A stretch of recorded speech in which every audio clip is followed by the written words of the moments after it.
ท่านนายกรัฐมนตรีนายอนุทินชาญวีรกูลครับนายกรัฐมนตรีและรัฐมนตรีว่าการกระทรวงมหาดไทยได้เปิดเผยถึงการประชุมสุดยอดผู้นำอาเซียนครั้งที่ 47 นะครับว่า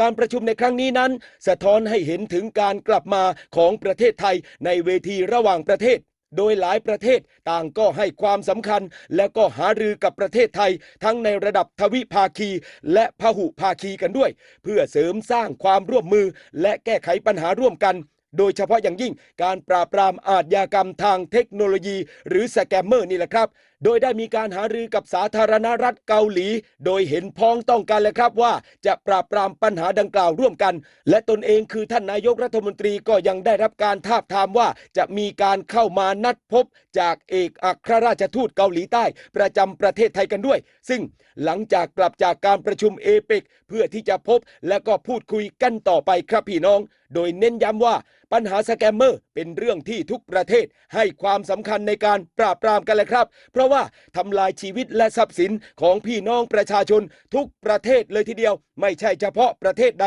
ประเทศหนึ่งในโลกนี้ครับประเทศไทยเองจึงได้เสนอตัวเป็นเจ้าภาพในการจัดประชุมแลกเปลี่ยนความคิดเห็นและหารือความร่วมมือกับประเทศต่างๆแล้วครับเพื่อแสดงให้เห็นว่าประเทศไทยนั้นมีความตั้งใจจริงและมีความพร้อมในการปราบปรามอาชญากรรมทางเทคโนโลยีให้มันหมดไปโดยเร็วที่สุดนั่นเองครับพี่น้อง